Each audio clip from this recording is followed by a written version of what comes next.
नमस्कार, आप सभी का स्वागत है। आपके साथ मैं आकांक्षा। आज हम सब सिर्फ एक मंच पर इकट्ठा नहीं हुए हैं, बल्कि हम इकट्ठा हुए हैं भारत के भविष्य को लिखने के लिए, जहां सोच सिर्फ एक सपना नहीं बल्कि रोड मैप बनती है, जहां पर नेतृत्व सिर्फ बात नहीं बल्कि जिम्मेदारी होती है। स्वागत है आप सभी का भारत भाग्य निर्माता रोड मैप टू विकसित भारत में। आज इस मंच से कुछ खास मेहमान हमारे साथ जुड़ेंगे, अलग अलग सेक्टर से जुड़े हुए, जिनसे हम बात करेंगे विकसित भारत को लेकर। आने वाले वक्त में क्या रोड मैप है विकसित भारत का, उस पर चर्चा करेंगे। अलग अलग सेक्टर से जुड़े हुए वो लोग भी हमारे साथ यहां इस कार्यक्रम का हिस्सा बनेंगे, जो विकसित भारत में अहम योगदान रखते हैं, जो अपनी अपनी तरफ से हर संभव कोशिश कर रहे हैं इस नए भारत को गढ़ने के लिए।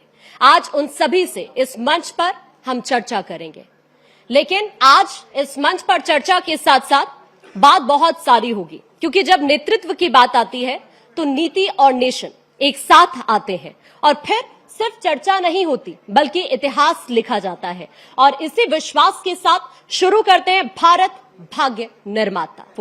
अक्सर जब जब भविष्यवाणियां करते हैं, चाहे वो विधानसभा चुनाव को लेकर अलग अलग राज्यों में की गई हो, इंटरनेशनली की गई हो, बड़े बड़े मुद्दों पर, या फिर देश के अंदर जो बड़े बदलाव हुए हैं, जब जब उन्होंने भविष्यवाणियां की हैं, अक्सर सटीक साबित हुई हैं। कब कब आपको दिखाते हैं ऑडियो विजुअल के जरिए।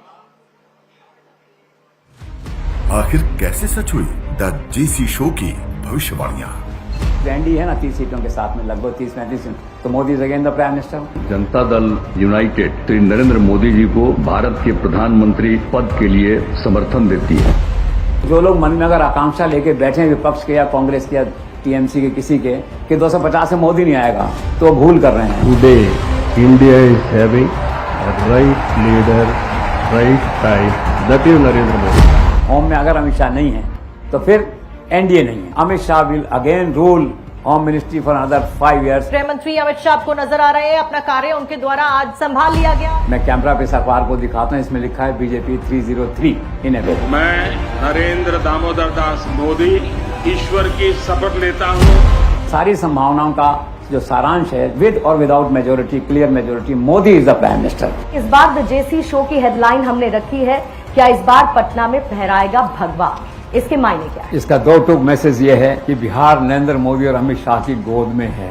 मार्क माई वर्ड्स, 14 तारीख को आप देखेंगे Bhajpa will emerge as the single largest party with JDU, it will form the government. और 17-18 तारीख को आप देखेंगे पटना में भगवा लहराता हुआ आपको दिखाई देगा। इस बार स्पीकर के पद का जितना महत्व तो अमित शाह समझते हैं, बहुत कम लोग ऐसा समझते हैं। वो छोड़ नहीं सकते किसी कीमत पे भी ये पद कि भाजपा के पास न रहे। ये पद जो है स्पीकर का, ये भाजपा को जाएगा और शायद प्रेम कुमार ही स्पीकर बन सकते हैं। Let's see. Doctor Jagdish Chandra, the man of prediction.